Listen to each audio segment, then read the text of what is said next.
absolute pleasure for me to be in conversation with you, Lord Heseltine. I was just ruminating earlier on, my first conscious political act was to come to St. George's Hall, age 17, to attend, with my best mate, to attend a public meeting of the militant tendency. Speeches by Derek Hatton, John Hamilton, all the old names.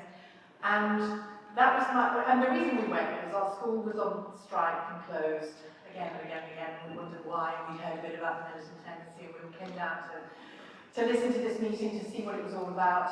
And by the end of that meeting, we knew that hard left politics weren't for us. We didn't know what politics were for us, but we knew that hard left politics weren't for us. We met a woman who declared herself to be a white witch sitting next to us at that meeting, and she told us there were eyes everywhere. So we thought, no, this isn't for us. So that was my first sort of conscious political act. So it's an absolute joy to come all these years later and speak to Lord Heseltine, because not long after that meeting in St. George's Hall, yours was a name that came up again and again and again, both in my friends and family group. My brother Liam, who I think is here tonight, was a local government correspondent for the BBC at the time, and your name came up a lot in conversation about the fortunes of this city. And then when I became a journalist here myself, same again, there you were at the heart of things often for our city. So why don't I begin by asking you a really, I think, simple but overarching question. I say the city of Liverpool, you say what? I say Liverpool.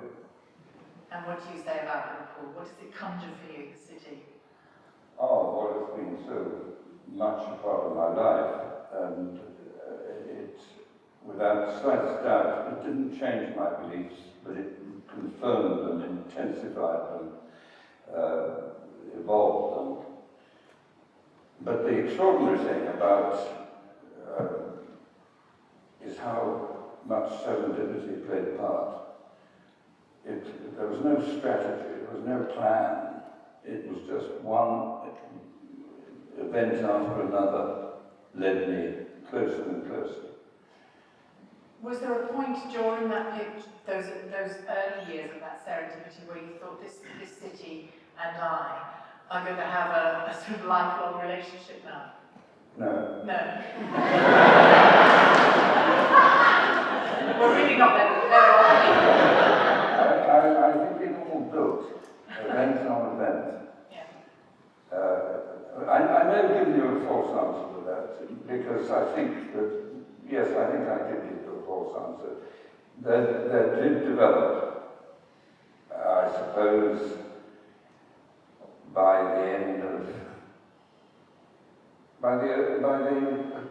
halfway through the 80s, my roots were so deeply implanted here that I would always remember what it would be like and the affection that I had felt for it, and the sense of urgency that something had to be done. And I mean, the city's been extraordinarily kind to me. People invite me back, and you look around and you can't help but feel a huge sense of privilege to have been part of it. Can I take you back then to the beginning of that relationship? And it was after the riots in 1984. No. Before? No. That's a very popular myth. No? I mentioned, perhaps I could tell you a bit about the serendipity, because that puts it in perspective. My preoccupation was the dereliction of 6,000 acres in the east of London. And I had a very clear view of what I was going to do. I was going to adopt the concept of the new towns and introduce them into derelict land, as opposed to siphoning people off from the cities. I would use the mechanism to bring people back. And so the day I became Secretary of State, I took my permanent secretary out to lunch and I said, we're going to have a development corporation. He was appalled because this was a massive intrusion into the privileges of local government, which it was. And I said, they're hopeless, they can't do it. There's 6,000 rotting acres, all that. Anyway, I won the battle. I persuaded Margaret Thatcher against her colleagues' advice to let me have a development corporation in the East End of London. Went back to my department, feeling pretty good about it, and Permanent Secretary is still there, said, Secretary of State, you have won an incredible victory, and we're so proud of you. There's only one small problem. It will need hybrid legislation. And hybrid legislation means that it's not just a matter for the politicians in Parliament. Any outside lawyer can represent the interests of the specific person affected, in this case the City of London, and lawyers get involved, and you never get the legislation through. It's very difficult. So I said, where is the second worst site in the country? They said Liverpool. I said, I will have a development corporation in Liverpool. That's where my first decision in 1979, day 40, as Secretary. I never knew that was that well. That's the Albert Dock. They were going to knock it down. Yeah. I stopped them in 1979. Peter Walker had, when I was his junior minister under Ted Heath, had created a derelict land grant to clear in the countryside the spoils of the tips and the mines, and by and large, by 1979, the job had been done, and a great deal of greening had been done in the countryside, but the derelict land grant was still available. And my official said, what about this? I said, we've got lots of derelict land in the cities. I will bring the derelict land grant into the cities. Two things, fundamental. The first thing I said was, I will only do it if the private sector says what it will do with the land that I have reclaimed as a minister. And it formed the basis of partnership and gearing. So for every pound of public money, I was getting an enhanced value from the private sector. And one last thing, I said, and I will only use this money in the city where I see dereliction if the money is spent in partnership with the private sector. Because what you had at that time were private sector people and local authority people at the top of mountains shouting abuse at each other.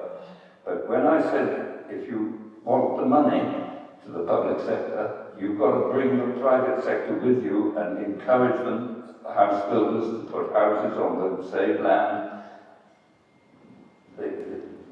The loud voices became friends, and the partnership with the public sector and the gearing of private money on top. All of that happened in 1979, as did the Garden Festival.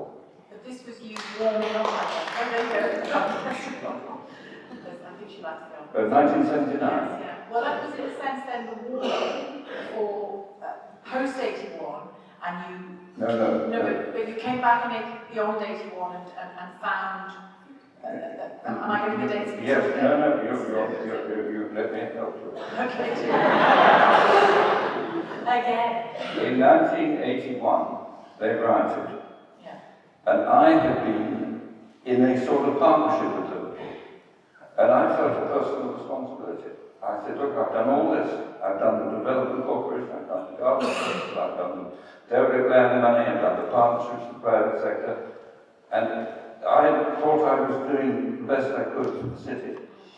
And at that stage, I said to Margaret, look, of course, law and order, absolutely essential, it's back the police. But I said, I don't think it's as simple as that.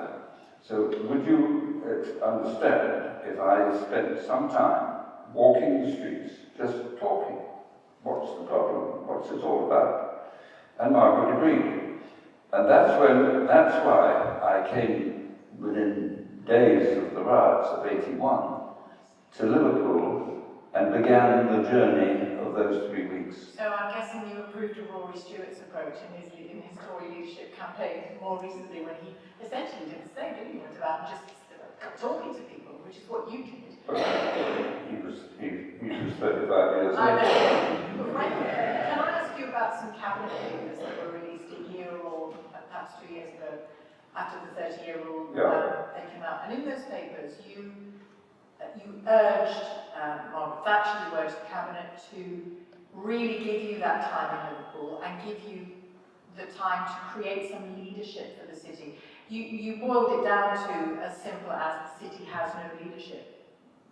Is that what you found from people? Did people say that explicitly to you? Well, I'll never forget the political experience. I arrived on day one, background riots, around the public and made press interest. What are you doing, Secretary of State here? You say we never come, we never listen, we're not interested. I'm here, I'm listening, I'm going to talk to anyone who wants to talk to me. And that went over rather well on day one. On day two, it was still quite good, there were quite a lot of people to talk to. And day three. But day four, some impudent journalists had the effrontery to say, well, you've been here 4 days, what are you going to do? Well, I'm listening. I mean, you say we never come, I'm listening. And I realized that the game was up, that there was no way out at the end without answering the question, what are you going to do? And the second, well, there were two other things about those first few days, which seared into my soul. First, it was the riots, wasn't it? You only come because of the riots. And the second is that everybody knew what was wrong. You were wrong, you were wrong, you were wrong, he was wrong, she was wrong, they were wrong. Never me. And what was absolutely apparent is that there was absolutely no sense of community, no sense of leadership, no one prepared to say, I will decide, follow me. There was a great vacuum into which everybody was in the blame game. So, I thought, well, I've got to answer the question. So I spent 3 weeks here at that time, and I drew up a list. I think it had about 30 things on it. And I said, I'll show you it can work. There's nothing inherently wrong here. It's just a question of getting it done. And I came back every Thursday for the next 18 months, and we had a book, a scrapbook. Every page was one of the projects. And I put together a team from the public and private sector, and they would spend the week going through the book, progress chasing, and on Thursday evening over dinner, they would brief me on the log jams. And on Friday, I would get on the phone or go on visits and remove the log jams. And I did that for 18 months. How easy or not was it for you to get that public sector, private sector cooperation going in the city at the time? Money, no problem. Just put the cash on the table, they'll come. It was no problem. I mean, if you said, because obviously what I was doing, as I said, I've got a list of 30 things. One of them, for example, was Wavertree Industrial Park. And that was a bombed-out site. And so I used to drive around and say, well, what's that? The Cathedral Precinct, another bombed-out site. Why? And they say, oh, well, there's them, and they say, and he didn't, and they did, all this sort of stuff. Anyway, it was, if I remember correctly, British Rail and General Electric Company were the two big people on the periphery of the site. And I went, I knew John Clark was the boss of Plessy, I think, at the time, and British Rail, I talked to the boss. They said, no, you've got this acreage of dereliction. I'll bring my derelict land grant in, but what I want you to do is to look at the workings of your companies, and if you've got an internal print department, which you probably have, I want you to help me set it up as an independent business. We talked and planned. And up came the Wavertree Industrial Park, but you think about that as an industrial strategy, and you multiply it on a national scale, you can see why it was very important to me. And tell me about some of the positives of that walkabout process that you did. You told us about some of the negatives, the blame game. But you've also said in the past that you found an enormous amount of goodwill and an enormous amount of talent. It just wasn't being directed or was being misdirected. Or just tell us about some of the people that you met and the impression they left with you. Well, it was the abiding impression. Whether it's completely fulfills your question, but let me try it, I guess. After a few days, when I started walking around, there'd be a couple of kids. I turned around, there would be 10. A few minutes later, there'd be 20. A few minutes later, 50. And they all used to come up to me and say, sign here, with a little bit of paper. Sorry, sign. And they were flogging for 50 people.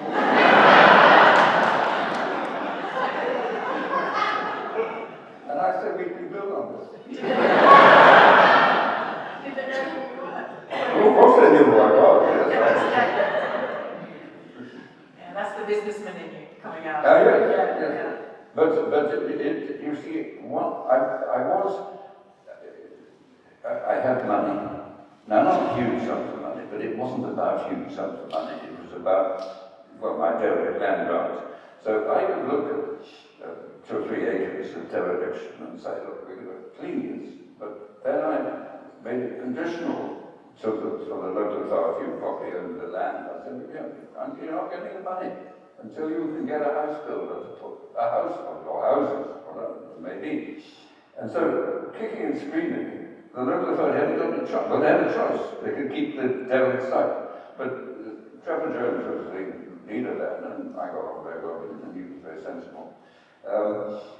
And this happened, well, the most dramatic of them all, which I still shake my head in disbelief, was, I think it was Jim Lloyd, I think, the Labour leader of Knowsley, who came to me at this time, and he said, look, you've spent a lot of time in Liverpool, but Knowsley's got some real problems, and there's a place called Cantrell Farm. I want to take you there. And it had 30% occupancy, and anybody who got out. It was rat-infested, crime-ridden, derelict, absolute bombed-out disaster. And he said, will you help? And I said to him, look, I'm a Tory cabinet minister. I will do all I can to help you, but before I lift a finger, you must agree with me on behalf of your council that if I come up with a proposal which you could interpret as a Tory type proposal, if you didn't like the doctrine, you won't object to it on that time. Now, never forget his reply. He said, Secretary of State, we have tried everything and we have failed. I give you my assurance that if you find a solution, then we will not object to it on party political grounds. I sold Cantrell Farm to the Abbey National Building Society in Barclays Bank. Can you believe it? No. And there is today Stockbridge Village Trust, which is a model of social engineering, of urban intervention, of rejuvenation. And it was the basis here in Liverpool, 1981, for what I did with City Challenge in the 90s across the country. For all those, the kids who you talked about seeking your autograph, and for the people who celebrate you all those years on, and freedom of the city and the affection that Jane spoke about that you're still held in. And if in some people's minds it's not affection, it's certainly respect.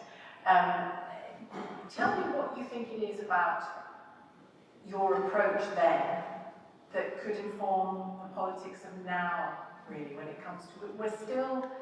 Oh, I can answer your question. Go on. Get in there and listen. And then do something. Yeah. It didn't take long to see what was wrong. And as you say, I come from a commercial background. I started my own business. And it was in publishing and property. So I've always loved property. And dereliction was anathema to me. So when I saw these sites, and they were all over the city, you know, the first thing I do is say, why? What's going to happen? And we'd search for solutions. And you said, when we were chatting in the green room earlier, you said, actually, nothing I did here was anything other than conservative in nature. And yet, given this city's history, given the city at the time, around the time and just 2 years afterwards, people would not associate it with conservative ideas prevailing. And again, I think of our politics now and how divided they are. Is it just as simple as listening and cooperating and working together? Is it more than that to get people to actually do those things? Well, you won't remember, of course, but when I first got to know Liverpool, it was a conservative-controlled city. It partially reflected the Catholic-Protestant divide. This was true in Glasgow, it was true in Manchester. It's true in your football clubs. You know, they were all part of the same ethos at that time. So, I've forgotten your question. I just wondered whether the means by which you got, not even you being closely involved in the Merseyside, where you sparked something in this city, it seems to me, that does cross some of the divides that people are desperate to place us in, you know, the divisions people are desperate to place us all in again. I just wonder whether your observations from that time can tell us something about the times we now live in. Well, I think one of my agendas that was maybe even born, but certainly much inflamed, was the overbearing power structure based on London.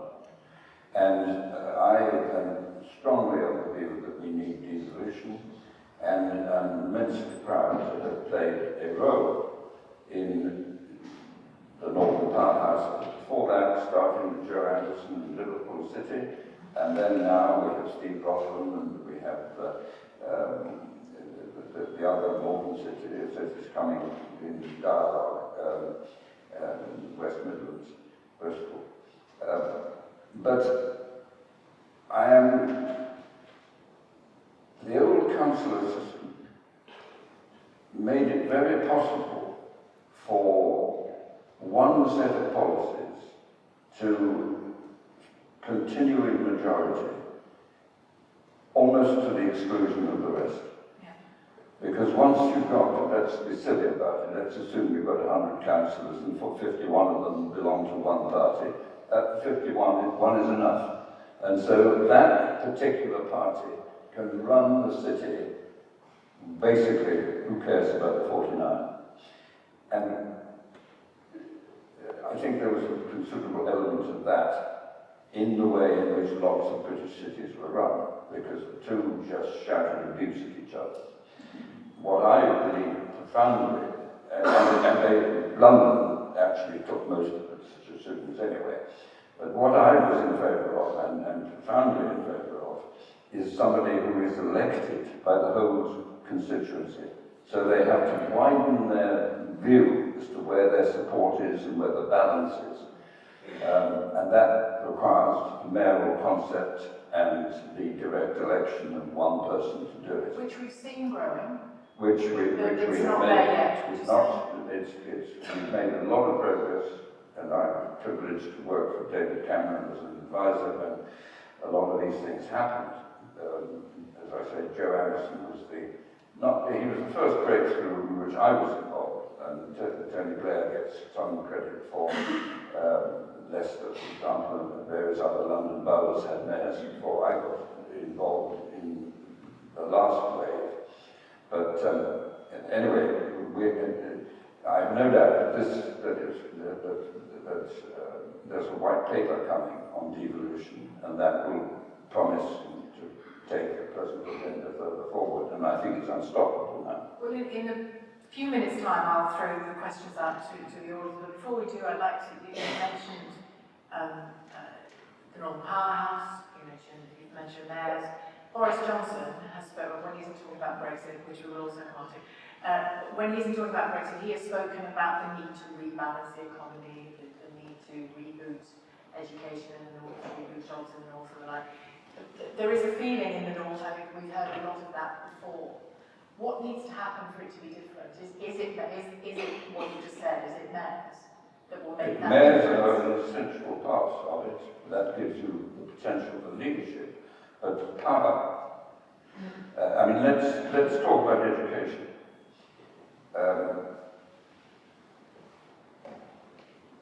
There is no socio-economic grouping. White people, black people, rich people, poor people, which cannot produce excellence in schools. And all over the country, we have excellence in every type of socio-economic grouping. So it's not money. The present system delivers on a very significant scale excellence. The same amount of money is going to a significant number of schools which are quite unacceptable in the standards. Everybody knows where they are. They are listed regularly. They are inspected regularly. Papers are full of the details if you want to do it. One of the last reports, and it makes me shudder to quote it, refers to an attitude of tolerance in significant parts of England north of Birmingham. And I've had long and actually quite forceful conversations with councillors, because they were responsible. Tolerance of failure? Yes. They know where they are, but for all sorts of reasons which I won't go into, but they're all too obvious, they won't deal with the issue. And there was no, show me the problem, show me the person in charge. It's a very simple set of statements, but you think of any event or circumstance of which you have a personal knowledge. Ask who's in charge. And do you mean politically in charge or in charge of the schools? I believe both. The councillors were in charge. They've now moved to academies, but that's only been a partial solution. Academies, in some cases, have abandoned their position, in some cases, have got failing schools. But I know how you change failing schools. And I don't know of any exceptions. You either change the government or you change the head teacher. And there's such a track record showing how failing schools can be delivered to the highest standards. It's not more money. It is the people in charge. And councils who tolerate it are culpable. It comes down to the question of leadership again. It comes down to leadership. And I don't know how many in this room have knowledge or an interest. I think Britain is somewhere about the 20th in world standards of education. 20th, this country. It's unforgivable. But, I mean, you think of the postcode lottery. Everybody knows what the postcode lottery is. The parents who can afford to move to where the schools in the postcode are good, leaving behind the ones that are not, and that makes them worse. And who does something about it? Well, there is an inspectorate and the government can intervene, but it's a very crude and partial solution. And do you believe that at the moment, given the weight of Brexit on our politics, do you believe that Boris Johnson and his government are sincere about wanting to tackle those things? Or are they just trying to win the next general election around the corner? I'm totally persuaded that Boris Johnson, the ex-mayor of London, twice mayor of London, and Eddie Lister, who is now chief advisor to Boris, are genuinely interested in devolution. But I know a lot about the forces at work. that stop it. Central government departments are broadly against. Why? For the reasons that all of us would be against. It's my career, it's my department, it's my power. Who are these people? And we don't think they're any good. And there's plenty of evidence that they aren't any good, so why devolve anything to them? But that's the worst argument. What you've got to do is find out what is not working and make it work. And if the local authority structure is not working, and in many cases it isn't, you've got to change the structure. And that's why I come back to the precedent of every advanced economy, directly elected mayors, local devolution. Is Brexit going to stifle that for Boris Johnson every bit as much as it stifled it for Theresa May? Brexit is a monumental disaster. It is a complete delusion about the problems of this country and how to solve them.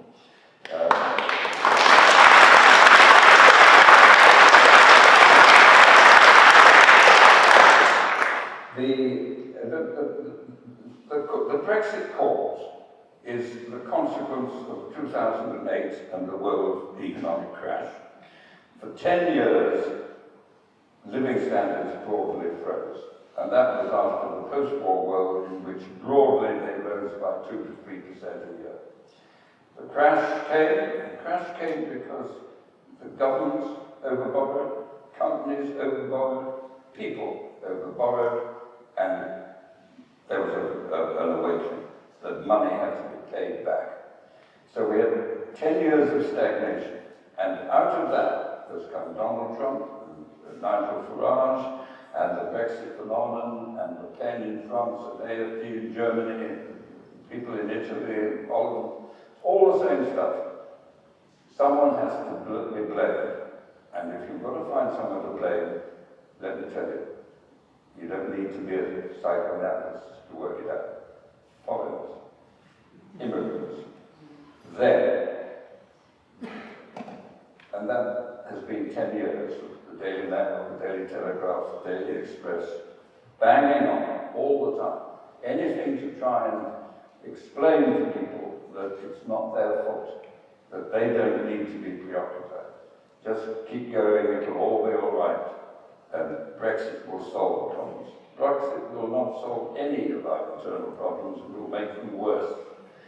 So, you have said in interviews with me and in interviews I've seen you do with other people as well over the past 3 years, when there have been flashpoints, big moments, apparent tipping points in Brexit, in the process. And you have said very sagely, and I found it very reassuring, and I hope there's something in it, you've said, well, we'll see. We'll see. When everybody's decided that this means this, you often said, well, we'll see. Would you agree that at this point we really do not know whether we will leave, how we will leave, what the outcome of this is going to be? It's still all to fight for. I had lunch yesterday with John Major and Ken Clark, who were, of course, were great colleagues together. But I think the most reasonable person would accept that that's not a bad forum if you're trying to work out how politics is likely to unfold. And we don't know. We didn't know. And the truth is, nobody knows how this is going to work out. And Parliament, do I need evidence for today? I can, I've got it. Parliament is going to meet on October the 19th, that's Saturday week, in order for the House of Commons to decide on a number of options which as yet are not listed, in case we don't get a deal, which we probably won't. And no one has the first idea which way the House of Commons will vote in any of the circumstances. So if I have said, we wait and see, I think I'm not even sure we're close to resolving the issue either, because my own guess is that the general election, that with my own, I'm pretty sure we're not going to get a deal. I don't know what Parliament will do, and nor does anybody else. There's going to be a general election within months, maybe less than that. But I don't think the general election will solve the issue. I think the most likely outcome of another general election will be another hung parliament. Despite the polls favouring Boris Johnson and the Conservatives quite markedly most days. No, they're not. There was a poll last week which gave an impression that the Conservatives had made a big leap. I'm much scepticism of that poll. Broadly speaking, the present poll position is that there's not a chance of a fall in government, but there is, the Conservatives are not far enough ahead, and the Liberal Democrats are coming up. So the Tories will lose seats in Scotland, in the West Country, in the home counties. They hope they're going to win seats in the North. I'm a sceptic. I don't myself think that the hardline Labour core vote is going to actually put a cross against the Conservative vote. Well, that's a word on Nigel Farage's Brexit Party before I hand it to the audience, because you can hear in some of Boris Johnson's rhetoric that he's just trying to put them to bed. Yes. But he has to make a wider appeal than that to win a majority. But that's his problem, that I understand the politics, everyone understands the politics. He's got Nigel Farage, I think, around 10 to 12 points or something in the polls, and he thinks that they are broadly all Tories. I don't think they all are, but some of them undoubtedly are. And this is the easier target to try and bring them back. But the problem he's got, the more he brings that lot back, the more people like me shake our heads and say this is not the Conservative Party we recognise and support. And but his whole strategy from the day he became Prime Minister is to blur the whole Brexit thing with a hard-right agenda. I mean, the police have to complain that he was using them as a photo opportunity, as you saw. But we've had him doing the army, we've been doing the NHS, he's doing education. And he wants it in an election with Brexit so that he can try and get the thing through on that basis. But Parliament has stopped it. We'll see. So far. Let me throw it out to the audience. I know, tell me where the microphone is. Who has that? Who has the hand mic? Here he comes. This gentleman here. That's a good question. You're all in the dark, so do feel free to give me a wave. Lord, that's the time. And have you ever given a light sign? Can't hear him, actually. Oh, sorry, Lord, that's the time. Have you ever given a sign light sign? Seen politics like this at the moment? Can you hear that? Have you ever seen politics like this? No. I was asked, the question was whether I've seen politics like this ever in my life. No, there is no precedent in my lifetime for the present circumstances. What is it about them that makes them tougher than the miners' strike period? What is it about them that's uniquely awful? I think that the simplest answer is that Brexit has divided every family, every company, every age group, every part of our country. And the curious thing, and it's not widely recognised, that Parliament reflects this.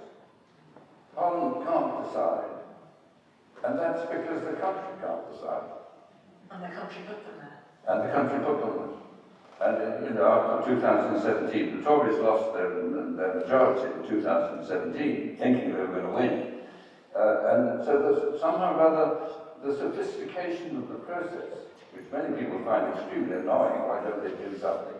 But because the divisions are so acute and so widespread and so non-party in many ways, Parliament reflects that. So there's no way, the government can't get anything serious through Parliament. But all the polling evidence is that if they went to the country, they wouldn't get a different result. Because that actually reflects what all of you collectively, nationally think. I think there was a gentleman there with a beard who'd like to... Oh, sorry, lady first, then the chap with the beard. Lord Heseltine, as a granddaughter of a Liverpool docker who got the benefits of you supporting the Albert Dock, where I had my own business and made success of it, what is your perception of the misogyny of the British press now? The what of the Misogyny, sexism of the press. Is that what you mean? Yeah. Can you give us an example that you've got in mind? As a lawyer, Mrs. Justice Hale referred to as the barmaid when she was first in her class in Manchester, the best Supreme Judge, and the Daily Mail referred to her as the barmaid. Lady Hale, yeah. Lady Hale. I think, well, what's this? Lady Hale, after the Supreme Court judgment was made, the press focused on her time as a barmaid to try to minimise her and reduce that. I think the question is just, what do you make of that kind of game, this misogynistic game played by the press? It's not new, is it? It's not new. I mean, we could start with Beaverbrook and Northwood before the war. But you don't need to stop there. Why not go back to the Georgian scandal sheets? The press, frankly, they sell newspapers to the public. They're pretty good at knowing what the public wants to read. I have a very divided view about the press. I have got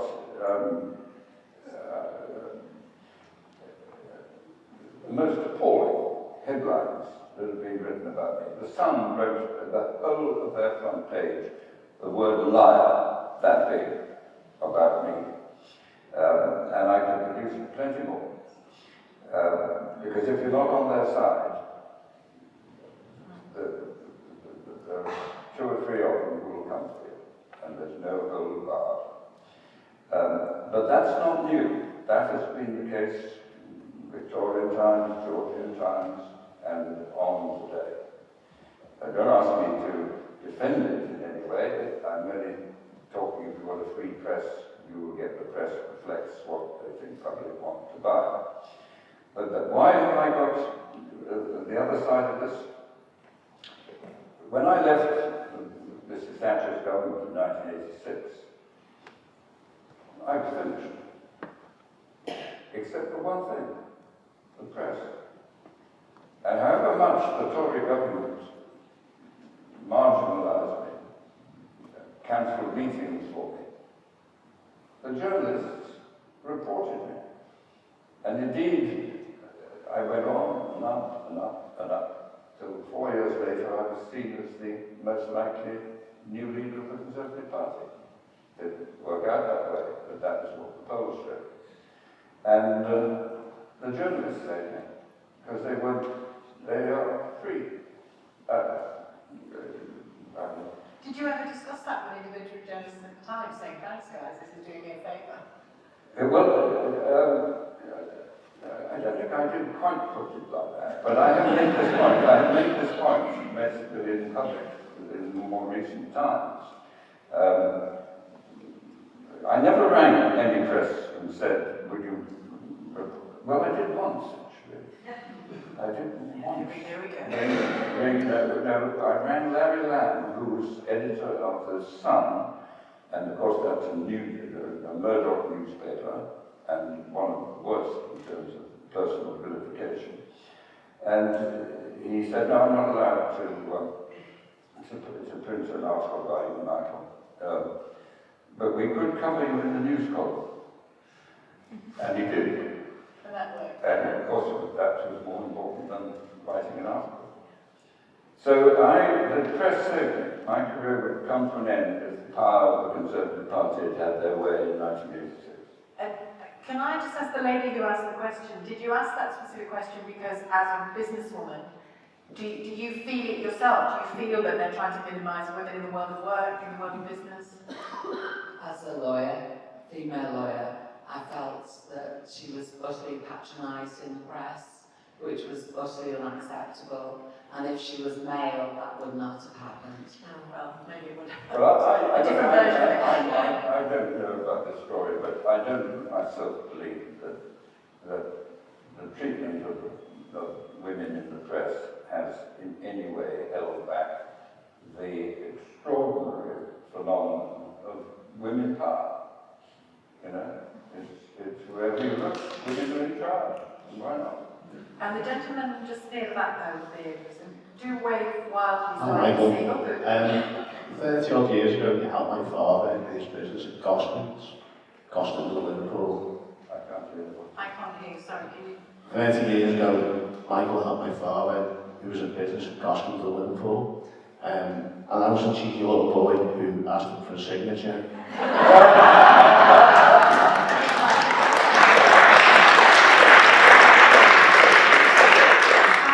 Could he give me a signature again?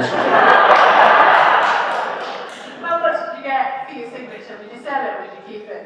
Got it. Could he sign us both rapidly in blasphemy cast? There you go.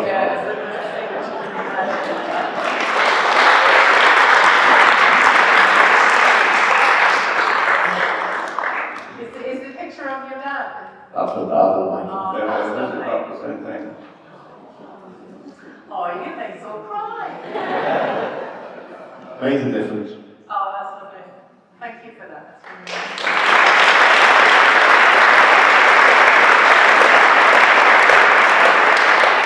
You can't flog that one, okay? Get 20 quid. And the lady down here had a question. Beautiful woman, chats to my friend Louise, that's why I'm saying that. There she is. I just wanted to ask, do either of you think that the mess of Brexit now is made worse by social media? No, I don't think so. Social media is very profound in the way in which information is disseminated. The speed with which it can just... Yes, but that's not just, that is something that would have happened without social media, I think. I mean, by and large, the news is 24/7 in all the traditional, radio, television, and all that. So the fact that it can also be literally minute by minute on the social media probably is it's a multiplier, but I doubt it has made that much difference. I would give you that both. I would agree that I don't think it's changing the nature of Brexit or what's happening in that process. No. From a journalistic point of view, and I use social media every day, and my callers to my programme do, and I engage with them via social media too. I use it as an arm of broadcasting almost. It's like, I think it's like any grouping of people, if you're in a room, if you're in a cocktail party and you find yourself talking to somebody you really don't want to be talking to for one reason or another, you kind of go elsewhere. And I think Twitter, which is the social media I use, whether it's Brexit or anything else, just choose your company carefully is how I go about it. And I think it can allow for very aggressive voices, of course, to just have their moment and fly around at high speed around, the internet. But equally, I think it's something of a pressure valve, actually, a release valve for some of the Brexit pressures that people feel that they're having their say, they're being heard, they're being talked. There's a community of conversation going on as well. So I think it probably helps as much as it sometimes hinders, would be my theory anyway. Anyone else? Questions? Yeah, gentlemen? Oh, the lady at the front here. And then the gentleman at the back. Thank you very much, Lord Heseltine. I just wanted to ask you a question. I met you many years ago when you came to Toxteth after the riots.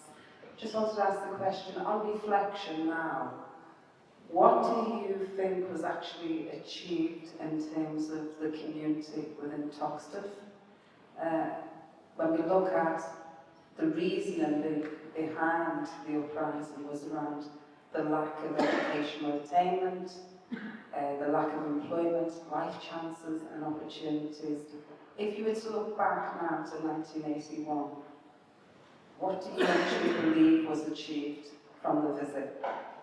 What What was achieved from your numerous visits to Toxteth? that you talked about the Albert Dock, you talked about the regeneration of sites, but in terms of Toxteth post-violence, what do you look back on and think, yeah, that changed or that improved? Well, Toxteth is unrecognisable today from the Toxteth of 1981. I mean, one of the things we did in the 18 months that followed 81 was to develop training centres. It was further along. It was one of the old buildings. I've forgotten the name of it, but and again we did a lot of social housing, community housing association work in Toxteth at that time, and I suppose in a sort of personal way, when I went to Toxteth in 81, I went with 4 policemen. Last time I was up there, I walked through and someone said, "Hello, Michael, nice to see you again." So it's all quite different. I think it's him, it's that guy. And Liverpool is like, I mean, the atmosphere here, and I'm very flattered by being invited back, but it's much, much more impressive to me is the number of people who tell me that, you know, of the feelings about what I did in Liverpool. And that happens to me all over the time, all over the country. And Toxteth was part of it. But of course there was another point about the riots were in Toxteth. And so when I came, within hours, I suppose, it was quite obvious that the problem was not Toxteth. Toxteth was a symptom of the problem. And so my 3 years here, 18 months, was basically about Merseyside. And very rapidly I mentioned Stockley, it was Trust, but there were plenty of others. There was Groundwork, which is now a huge national organisation, was born in St Helens. And Business Links came from a guy called Bill Humphreys, who worked for a big company that closed, beginning with P. Anyway, that was St Helens. Pilkington was Pilkington. Yes, that's right. Real got their name. Look, it's all relative, but the Liverpool of 1981 is unrecognisable in today's Liverpool. There were still great problems here, of course there were, but at least the momentum. Oh, I tell you, there's one other thing. I mentioned the awful reaction when I came, or everyone else blaming everybody else.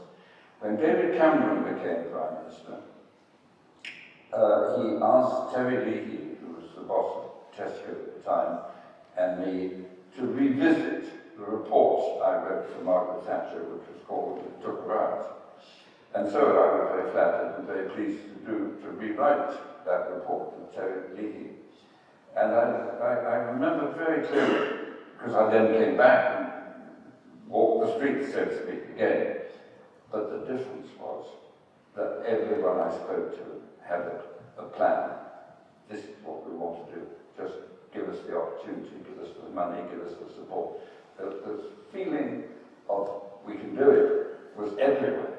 And in the report I wrote with Tory, I think, by and large, all we did was to collect all the ideas that were here and put them in the report. There was only one idea, which was mine, and I'm proud of it, and I'll tell you what it is, but that was not locally inspired when I came here with Terry Leahy. That's the real difference here. The people of Liverpool are on their way. You don't need any more new people or new ideas. They're all here. It's all happening. Look at the cranes. And that's an incredible vote of confidence. But let me tell you the one that got away.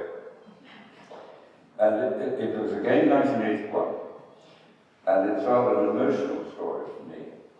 because I had a suite in the Atlantic Tower Hotel on the bank of the Mersey, and there wasn't much building on the bank of the Mersey in those days. And at the end of those Thursday nights, I would have myself, everyone else was gone, and I was on my own, and I'd look out of this big picture window at the Mersey, and I'd have a glass of wine, and it was an open sewer, and it brought tears to my eyes. I said, what have we done? You know, this is the lifeblood of the city, and it's an open sewer. And so one of the ideas I came up with, and I announced in '81, the Mersey Basin campaign. We will clean the Mersey from the source to the sea, I said. I didn't consult anybody, I didn't ask anybody, didn't get any permission, and I didn't make any money available. I merely said, this is now my proposal. And for 25 years, they did. And it's not perfection, but there are now salmon going back up the Mersey and God knows seals and all this sort of thing. There's a porpoise, isn't there? And the porpoise, you know, but at the end of the 25 years, they stopped. And I begged, I put it in the report, I begged all sorts of people to start again. And the reason why what I say is, look, dangerous business in politics, forecasting. Always tell them what happens, not safe. Start forecasting, you'll run the risk of getting it wrong. But if I had to make a forecast, I think water will be one of the great commodities that people are frightened about in the next 20, 30, 40 years. And clean water in cities, I think, will be a democratic imperative. So, why not say, in 25 years, there will be no discharge into the Mersey, anywhere by anybody. It will be a clean water, and I mean clean water city. The downside is cost. But virtually everything that is discharged into the Mersey is discharged through machinery. Virtually no machinery lasts for 25 years. So if you give people notice now that within 25 years they have to have clean water discharge, they will simply, when they replace the existing machinery, which they're going to have to do anyway, they will replace it with machinery that is only capable of giving pure water. And we can all swim in Now, on that, no, but I haven't finished. Sorry. Because it gets better. It gets better. Because that's the downside. That's why the cost is bearable, because it will be borne anyway. But the excitement is that you say, the Greater Manchester, Greater Liverpool, is the world's leading clean water city, and this is how we're going to do it. And who will do it? You'll have the consultants coming here in order to plan how to do it. You'll have the small businesses working out the kit that is going to make it possible. You will have the property developers saying that's a good canal, but it won't be in 20 years' time we'll start developing. All sorts of positive things will happen, and you can market it on a world scale as the laboratory of what the world is going to be demanding, and you could do it first. That's your homework, everybody.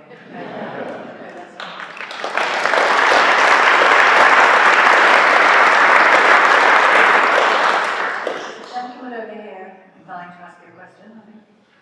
Thank you, first of all, Lord Heseltine, for what you've done for the city. I think that you single-handedly helped us in a phase of our city which has helped us rise from the ashes and been a catalyst for the rebirth that we've seen over the last 20 or 30 years. So thank you very much. What I wanted to ask you about was, at the start of your talk, you talked about leadership, and often most of us feel that politics is bereft of leadership now. If you were to choose one candidate in politics, regardless of party, that you think could show us the leadership that's necessary at the moment, who would that be and why?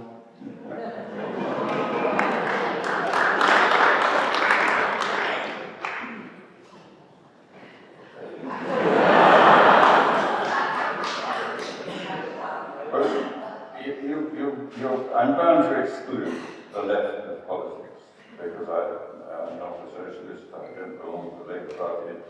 I don't see anyone on that side of the political spectrum who I think has a chance of leading the present Labour Party. They've got their own problems. I think I would say this: if they change their leader, I think the prospect of the Labour Party would be transformed, but that's for them and not for me.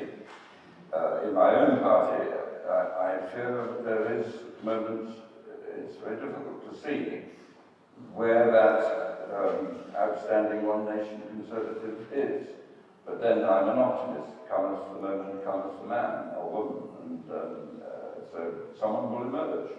But I would find it very difficult to.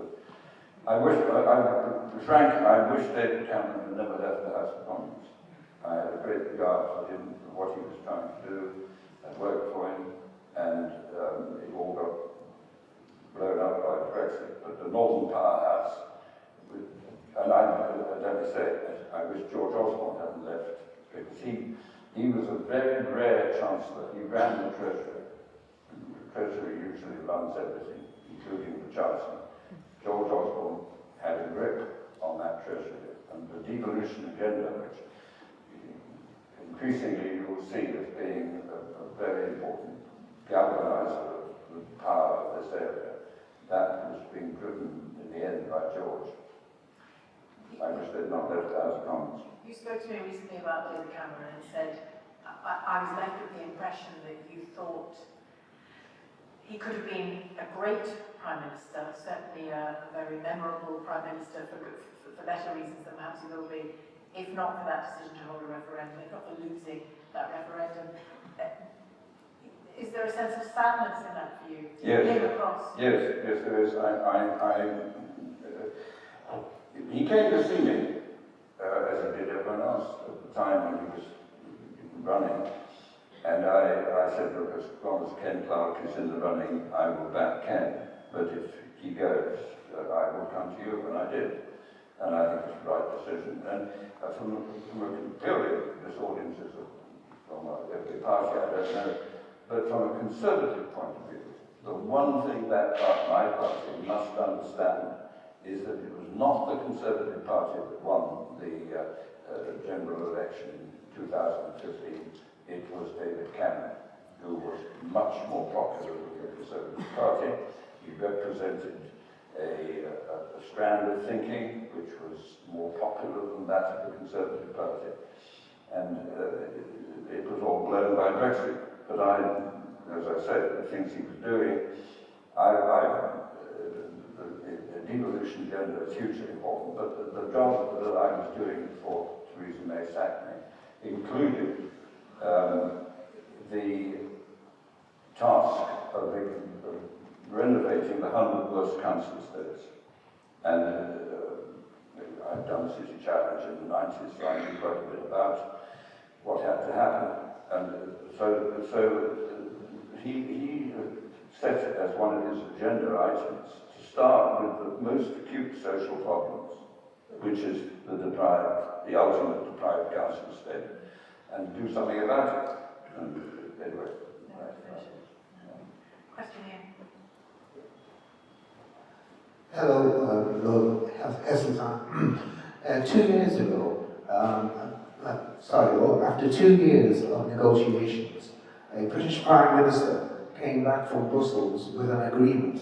That Prime Minister was Mrs. May. Now that agreement was smashed in Parliament by the right and the left side of Parliament, but it is still the only agreement that is on the table that could still go through. Do you think that agreement was a workable agreement?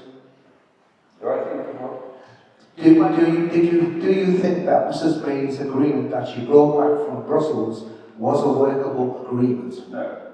Well, it was workable if you're prepared to accept the humiliation of Britain being outside the European Union. But I'm not.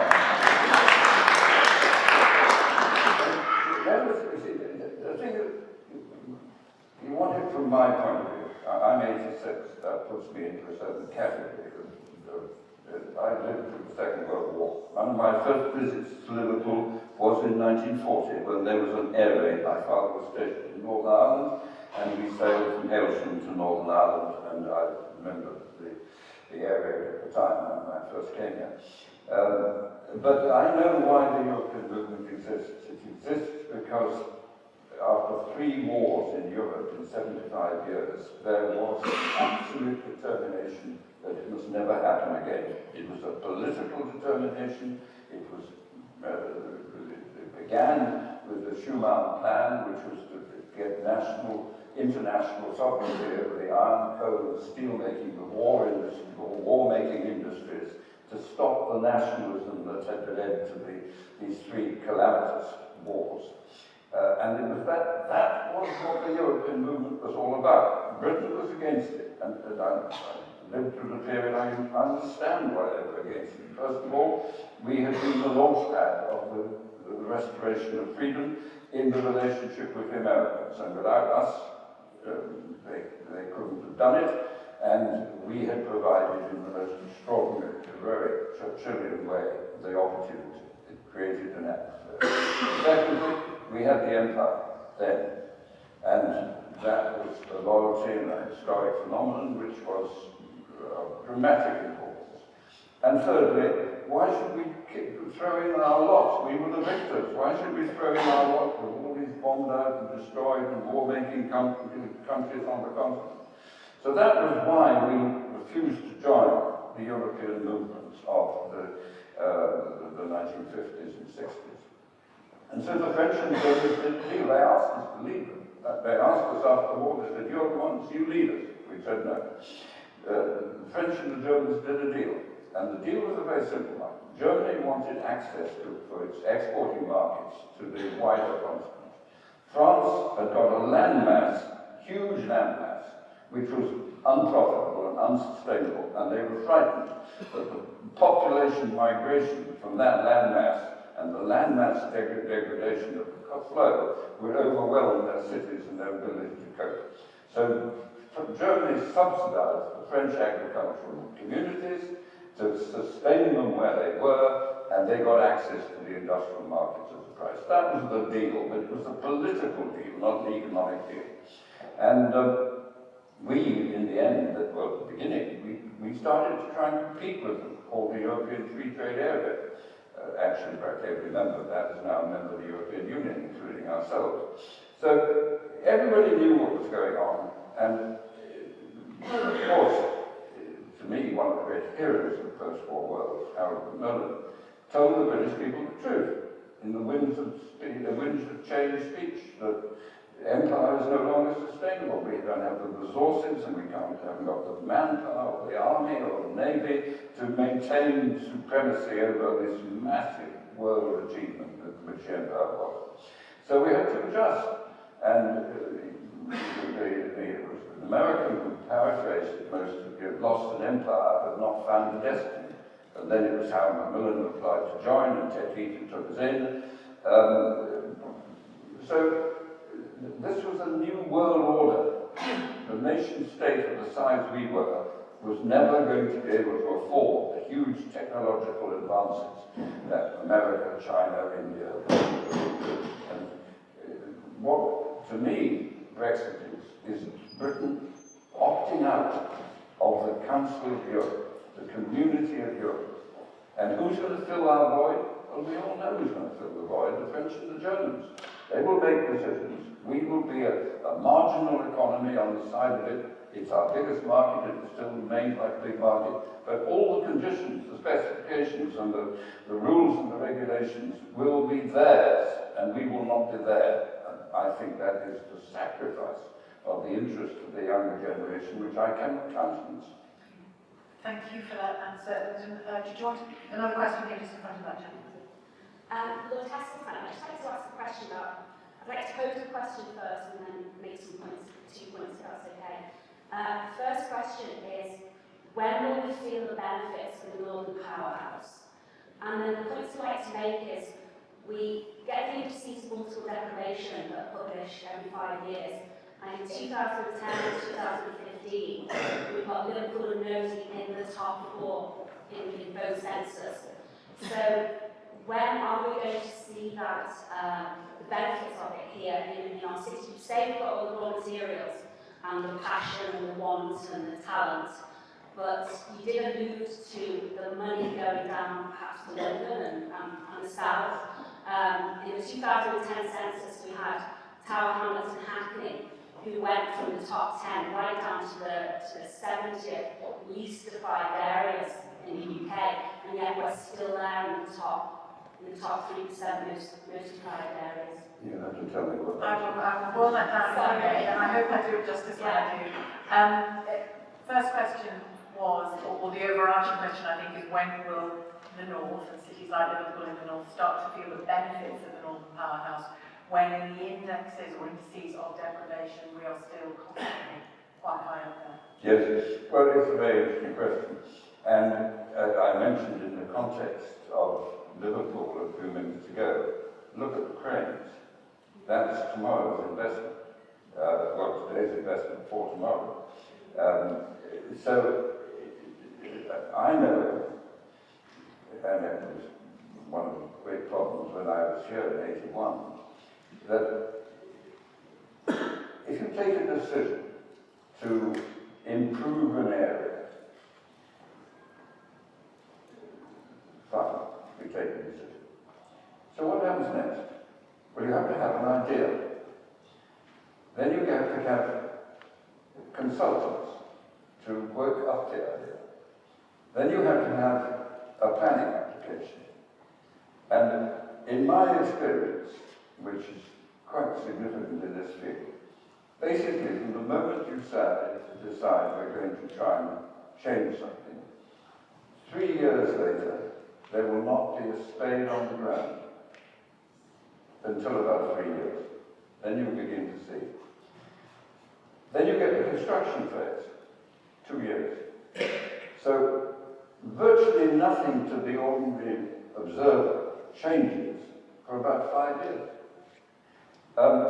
To make a difference to the well-being of the community, well, that's a much longer time scale. Perhaps I can go back to, not many of you will probably know, but it's true here. It's true on the other block. No, not the other block, on the Development Corporation. When I did the 6,000 acres in London, I did 600 acres here. And it was toxic. It was just piles of rotting, toxic waste. I can't believe it. The other dock was deserted, but the rest of it was practically nothing left.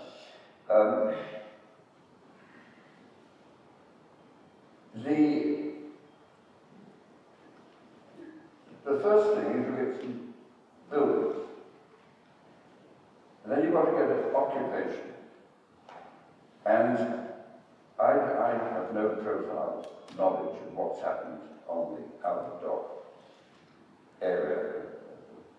But the number of jobs that have been created there, they will have started with builders.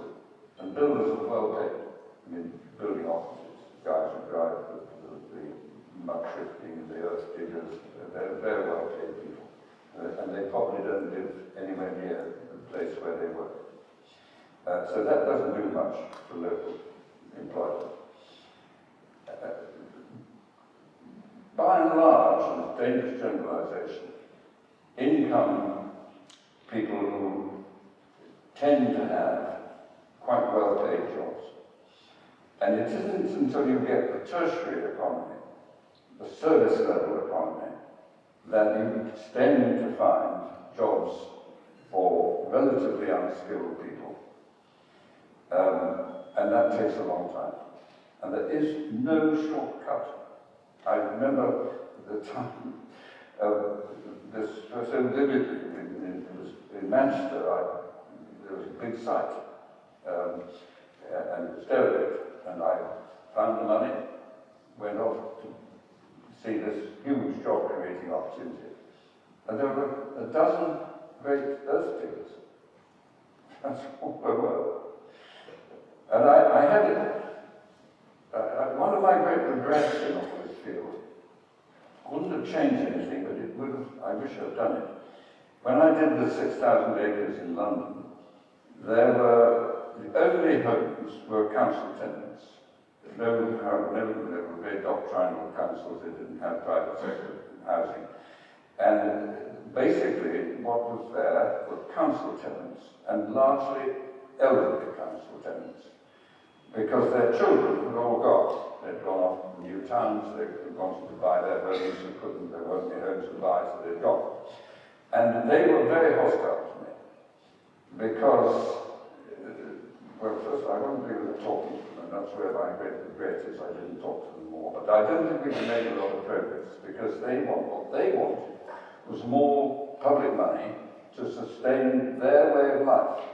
Now, it's a perfectly legitimate thing to want to do, but what I was in the business of doing was creating new life, a totally different world. And those of you who know the East End of London today will know that it is unbelievable what has happened there over the 40 years now, since we started. But there are now huge numbers of jobs for all sorts of people with all sorts of skills. And that's been the case for the last 20 years. But you're right, you are to ask the question, because you are in the long-term business, you are in a decade-type context to really begin to show. I think the question comes from frustration by the sounds of it again. But, a final question, I think it was a gentleman or a lady here, yeah, and then I think we'll wind down the question over here. Just wondering, how do you think politics will evolve in light of climate change, species extinction, overpopulation, and the possibility of the Scottish independence, and the rest of it, which might happen in the future?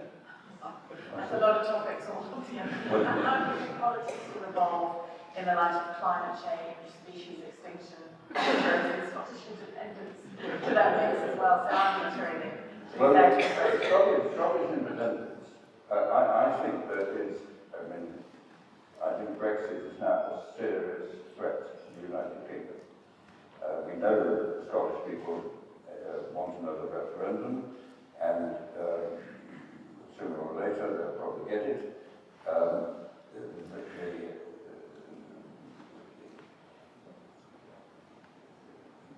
The Irish unification is not that far away in some opinion poll tests. And you can see the whole problem now that exists. If special deals are done for the Irish, why not the Scots, etc., etc. So, among all the other criticisms I have, I think there is now a serious risk to the United Kingdom itself. On climate change and the species extinction, it's all part of the same issue. That is going to be a huge, it is already huge, it will be a dramatically important issue. I've been Secretary of State for the Environment for 6 years and served in the department as a junior minister as well. And it's hugely challenging.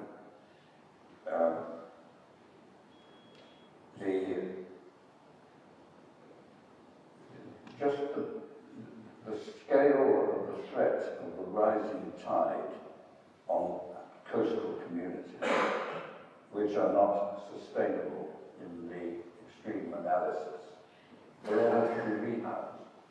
Where are they going to be rehoused? But where someone, a lady here, asked about social media, and I think that is all tied up with this issue. And what I've lost my mobile. I found it. This is the most incredible political weapon. Because if you're living in poverty,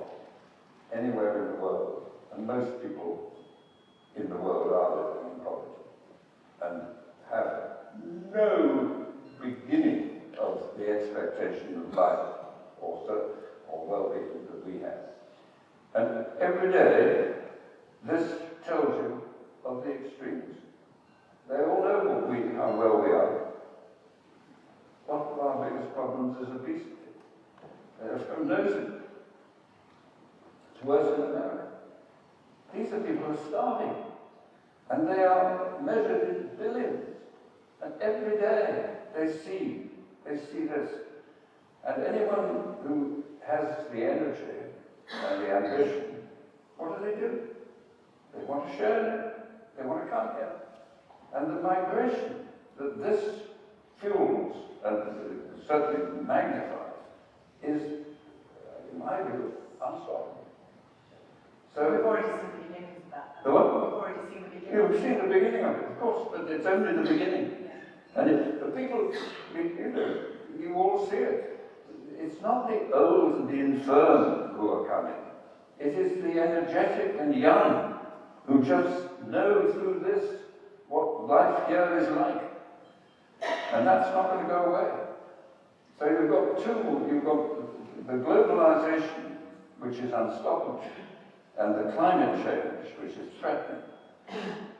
Well, I won't be here to solve it.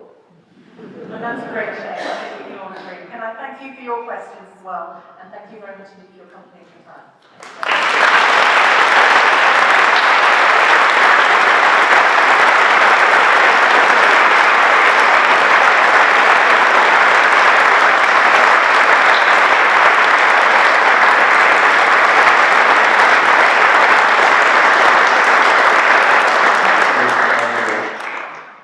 Is Jane coming or are we? Yeah. Excuse me, can I just ask one question? Yes, of course. About Sorry. Sure. Can you hear me? Yes. I like to thank people last time. In the early 80s, I was one of those participants that you awarded funds to build 6 factory units. I wasn't a builder, I was an engineer. We did those, they've been occupied ever since, and created a number of jobs. And the place that this young lady comes from in Dover. We then went on to build a bigger factory as a third engineer. We got substantial grants from the DTR, following your grants. We now employ just under 100 people. We do 95% aerospace work. We are one of the top companies in terms of quality and control. All because of the initial grants. Now, we work, say, 95% aerospace with Airbus, Boeing, and Rolls-Royce engine system work very much so. We've got a great team of people who are highly skilled, all in Ocean, which is at the bottom of the league education, but our guys are great, and we produce fantastic work. Now, this is all in jeopardy because of Brexit, in my opinion. Because we do a lot of work in the EU, and this is a great concern for us. Like you, I don't know what the answer is. I'm 10 years younger than you. I've got sons in the business and young people in the business, some of us here tonight, to listen to it.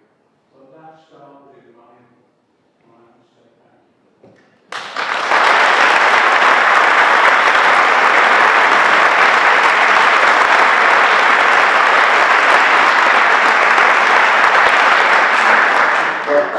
You say we don't know the answer. Well, I know we do know the answer, which is stop Brexit.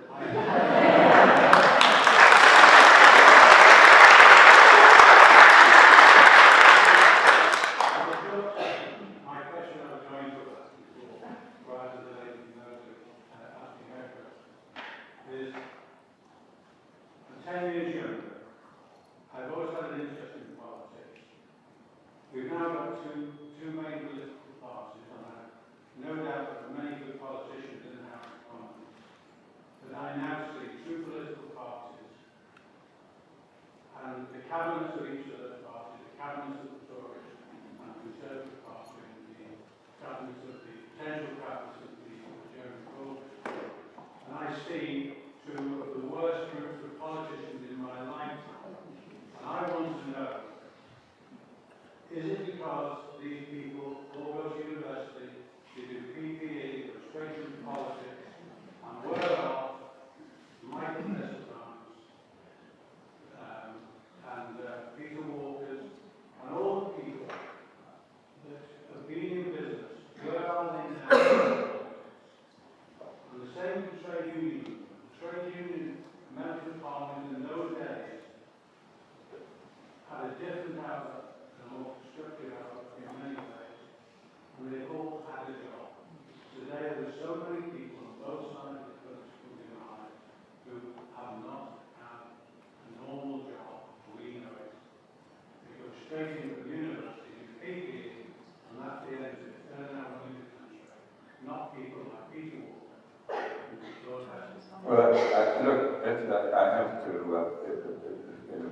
bother to tell you that I read PE at Oxford.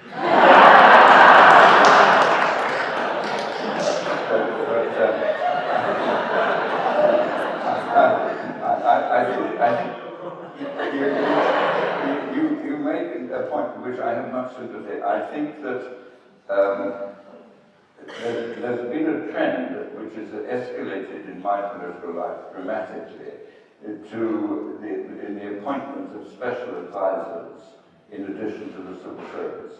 And if I become leader of the Tory party, I would got rid of a lot, because A, I don't believe they've done anything to improve the quality of political decision making, but what they have done is to politicize a great deal of the activity of government.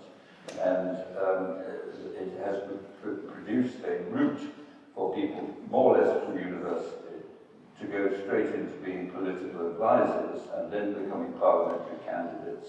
And as you say, without that outside experience. Now, let me then undermine my whole case by pointing out that David Cameron is a product of exactly what you are criticising and I have praised. So it's not all bad. But I am sympathetic to the view that people should try to I always say to people, go and do something before you start telling us what to do.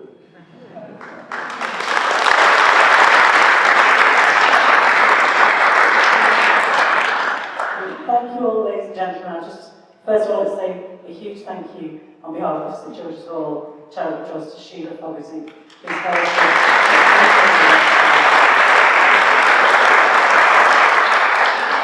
and I think all of us are inspired to take great leadership.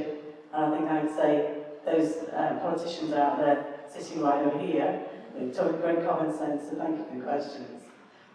Can you please join me in celebrating Lord Michael Heseltine tonight?